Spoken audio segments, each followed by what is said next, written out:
کی ہے، آپ کی کیا رائے؟ دنیا میں کوئی ریاست کبھی اجتہاد نہیں کرتی.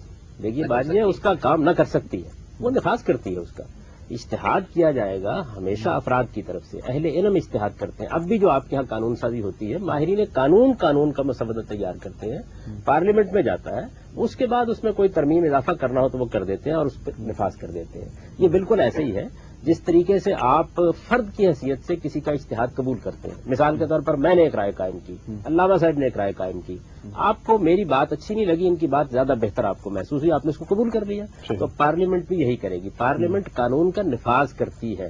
اجتہاد ہمیشہ اہل علم کرتے ہیں اور ہمیشہ اہل علم کریں گے. یعنی یہ دنیا میں صرف اسلام سے متعلق نہیں ہے، سارے قوانین میں یہی ہوتا ہے. بالکل ٹھیک ہے. سہیل عمر صاحب، یہی بات، یہی رائے آپ کی؟ بالکل.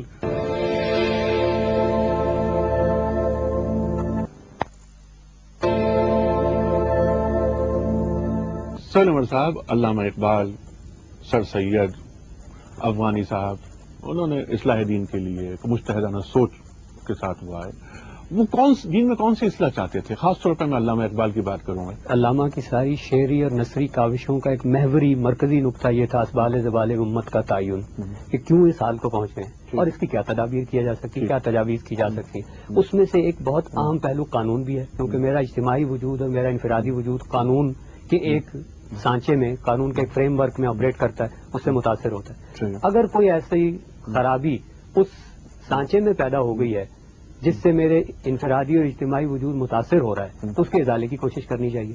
یہ وہ نقطہ تھا جس نے علامہ کو یہ احساس دلایا کہ ہاں اس قانون کا، جہاں ہم اس وقت ہماری اسلامی قانون کی صورتحال ہندوستان میں ہے، اس میں بھی کچھ چیزیں اصلاح طلب ہیں. اس میں واقعات بہت سے ہیں کہ کس چیز نے ان کو یہ احساس دلایا تھا.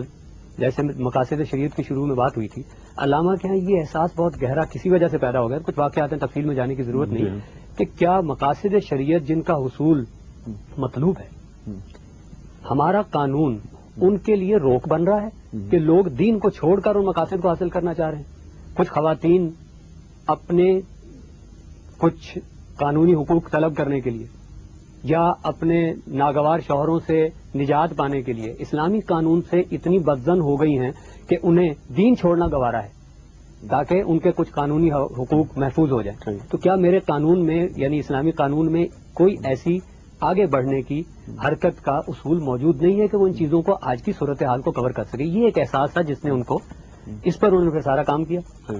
ریکنسٹرکٹ جو بھی باتیں کہیں وہ اسی پہلو سے تھیں کہ اس قانون اسلامی کے اندر ایک اصول حرکت ہے جو اسے آگے بڑھانے، زمانے کا ساتھ دینے اور پیش آمدہ آج کی نئی صورتحال کا جوابات فراہم کرنے کی ضمانت دیتا ہے. یہ وہ بنیادی کام تھا جس کے لیے. ٹھیک. غازی صاحب، اقبال نے بات یہ بھی کی کہ غلامی میں اجتہاد نہیں ہوتا، ذرا اس کی وضاحت فرمائیے. یہ بات یہ ہے کہ یہ جب وہ کہتے ہیں نا غلامی میں اجتہاد نہیں ہوتا، تو اس سے ان کا مقصود اصل میں یہ ہے کہ جب کسی قوم میں علمی روایت کمزور ہو گئی ہو، جب وہ دوسروں کی طرف دیکھتی ہو، جب اس کے ہاں ایسے لوگ نہ پیدا ہوتے ہوں کہ جو آزادی اور حریت کے ساتھ مسائل پر غور کر سکیں، تو پھر اس کو اجتہاد نہیں کرنا چاہیے. کیونکہ اس صورت میں اس کا شدید اندیشہ ہے کہ کہیں غلامی کی نفسیات سارے دین کا حلیہ بگاڑنے کی طرف معاملات کو نہ لے جائے. یہ ان کی بات ہے، اگر اس کو آپ ٹھیک سے آنکھوں سے بات میں رکھ کے دیکھیں. اس کا یہ مطلب نہیں ہے کہ وہ کوئی قانونی بات کر رہے ہیں کہ غلامی کے دور میں اجتہاد اگر کیا جائے گا تو قابل قبول نہیں ہوگا، لیکن خطرناک ہوگا. ان کا کہنے کا مقصد یہ ہے. یہ دیکھیے بات یہ ہے کہ ایک مصلح جب گفتگو کرتا ہے تو کئی پہلوؤں سے کرتا ہے. وہ اجتہاد کے نمبردار ہیں، چاہتے ہیں کہ اجتہاد ہو، چاہتے ہیں کہ دینی علوم میں تحقیق ہو. اس کے لیے انہوں نے بہت کچھ لکھا ہے، لیکن اس کے بعد وہ متنبع بھی کرتے ہیں کہ ایسا نہ ہو کہ تمہاری نفسیات کی کمزوری کہیں دین کے نصوص میں رد و بدل کا باعث بن جائے، یا اصل اساسات سے اس کو ہٹا دے، یا اصل مقاصد سے بیگانہ کر دے، یا جب تم دوسروں کی نگاہوں سے چیزوں کو دیکھنے لگ جاؤ. بہتر. آخری سوال ڈاکٹر ناصر صاحب، آج 2004 میں ہم بیٹھے ہیں،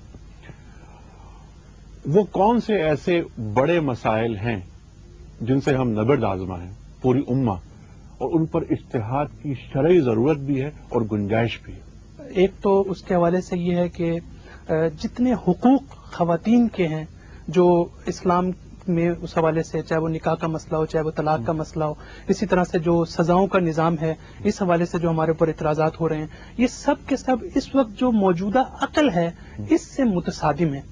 عوامی صاحب، آپ ذرا اس پر روشنی ڈالیے کہ آج کے جو بڑے مسائل ہیں جن پر ایک مجتہدانہ سوچ کی ضرورت ہے، وہ جن سے ہم بڑے سارے پیکار ہیں، اگر آپ فہرست بندی کرنا چاہتے ہیں تو اہم ترین مسائل میں سے سب سے بڑا مسئلہ معیشت کا ہے۔ معیشت کے بہت سے معاملات ایسے ہیں کہ جو نہ صرف یہ کہ اسلامی نصوص سے بظاہر متصادم محسوس ہوتے ہیں، بلکہ اسلام نے جو اخلاقی اصول سکھائے ان سے بھی متصادم محسوس ہوتے ہیں۔ تو اس وجہ سے یہ ضرورت ہے کہ اس پر بہت وسعت کے ساتھ غور کیا جائے۔ ایک بہت بڑا دائرہ یہ ہے۔ دوسرا دائرہ وہ ہے جو جدید میڈیا نے پیدا کر دیا ہے، یعنی وہ بہت سی چیزیں جن سے آپ صرف نظر کر سکتے تھے، غض بصر کر سکتے تھے، اب اس کا بھی امکان باقی نہیں رہا۔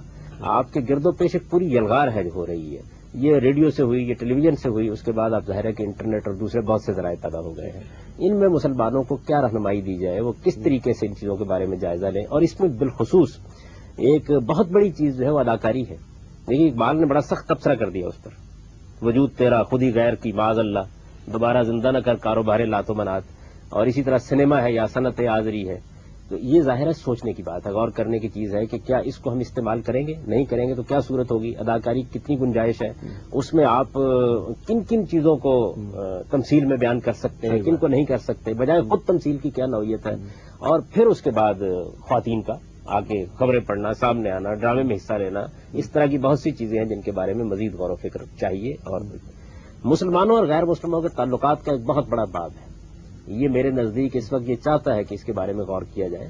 اور مسلمانوں میں عام طور پر جو فقہی باتیں ہیں، میں یہاں اسلام اور قرآن حدیث کی بات نہیں کر رہا، ایک فقہ ہے جو بن چکی ہوئی ہے، وہ یہ چاہتی ہے کہ اس پر اثر نو غور کر کے دیکھا جائے کہ اس میں کہاں کہاں افراط و تفریط ہو گئی ہے، کیا مسائل غلط طریقے سے بیان ہو گئے ہیں، موجودہ زمانے میں ہم کو کیا رویہ اختیار کرنا چاہیے۔ لوگوں کو باہر جانا ہے، کاروبار کرنا ہے، نہ صرف یہ کہ انفرادی معاملات کرنے ہیں، اجتماعی معاملات کرنے ہیں، قوموں سے ہمارا تعلق دشمنی کا ہے، دوستی کا ہے، دوستی ہے تو اس کے حدود اور قیود کیا ہے، یہ بھی بڑے اہم مسئلے ہیں۔ اس کے بعد ایک بہت بڑا مسئلہ جو ہے میں جس کو بڑی اہمیت دیتا ہوں وہ یہ ہے کہ مسلمان ایک زمانے میں سپر پاور رہے ہیں، 1000 سال تک دنیا کے اندر ان کو کوئی چیلنج کرنے والی طاقت نہیں تھی، اس سے ان کی ایک نفسیات بنی ہے، اس سے کچھ مسائل وجود میں آئے ہیں، جنگ کے بھی اور صلح کے بھی۔ مسلمان اب محکوم ہے اور اللہ کے عذاب سے بلکہ کہنا چاہیے دو چار ہیں۔ اس صورتحال میں قرآن و سنت سے ان کو کیا رہنمائی دی جائے، کیا کرنا چاہیے ان کو، کیا بم مار کے ان کو لوگوں کو مارنا چاہیے، کیا ان کو خود کچھ حملے کرنے چاہیے، کیا ان کو جنگ و جدال کے لیے نکل پڑنا چاہیے، کیا ان کو دوسروں کے خلاف کھڑے ہو کر جہاد کا اعلان کر دینا چاہیے، یا یہ کوئی اور مسئلہ ہے جس کا جائزہ لے کر یہ دیکھنا چاہیے کہ اس میں مسلمانوں کا صحیح رویہ کیا ہوگا، ان کو اس صورتحال سے نکلنے کے لیے کیا کرنا ہے، اس صورتحال کا مقابلہ کرنے کے لیے کیا کرنا ہے۔ یہ بڑے بڑے دائرے ہیں جن میں علماء کو بھی غور کرنا چاہیے، اہل علم کو بھی غور کرنا چاہیے، اہل دانش کو بھی غور کرنا چاہیے۔ ان کے علاوہ سہیل عمر صاحب، ان باتوں کے علاوہ کون سے اہم ایک نقطے کا صرف اور اضافہ کرنا چاہوں گا۔ ہمارے ہاں بہت سارے مباحث اور ڈبیٹس کے تہ میں ایک اور مسئلہ ہے جس پر غور کریں، نظام حکومت۔ اسلامی نظام حکومت کیا ہوتا ہے؟ تاریخ میں مسلمانوں نے نظام حکومت کے نام پہ ہر طرح کے تجربے کیے ہیں، اس پر بے تحاشا کنفیوژن پایا جاتا ہے کہ یہ لازمہ اسلام ہے، یہ دین کا تقاضا ہے۔ اس پر بھی اثر نو غور کرنے کی ضرورت ہے کہ کیا کوئی مخصوص نظام حکومت اسلام کا تقاضا ہے یا نہیں ہے، اس میں آپ نصوص کو دیکھیے گا، یہ بہت ساری کنفیوژن کو اڑا دے گا۔ ٹھیک ہے خواتین و حضرات، اجتہاد کے موضوع پر آپ نے دوسرا پروگرام ملاحظہ فرمایا۔ پچھلے ہفتے بھی ہم نے اسی پینل کے ساتھ گفتگو کی تھی۔ ہمیں یقین ہے کہ ہمارے عہد کے ممتاز علماء اور دانشوروں کی اس گفتگو سے خلق خدا ضرور استفادہ کرے گی۔ میں اپنی دل کی تمام تر گہرائیوں کے ساتھ اپنے معزز مہمانوں محترم جاوید احمد غامدی صاحب، محترم علامہ رضی جعفر صاحب، محترم سہیل عمر صاحب، محترم ڈاکٹر ناصر زری صاحب، آپ کا شکر گزار کہ آپ حضرات تشریف لائے اور آپ نے ہمارے اس پروگرام کو کامیاب بنایا۔ خواتین و حضرات، آپ سے ایک گزارش ہے، وہ گزارش یہ کہ اپنے کمنٹس alif@geo.tv alif@geo.tv کے ایڈریس پر ضرور روانہ فرمائیں۔ آپ کے کمنٹس ہماری رہنمائی کرتے ہیں۔ اس کے ساتھ ہی اپنے میزبان انیق احمد کو اجازت دیجیے۔ خدا حافظ۔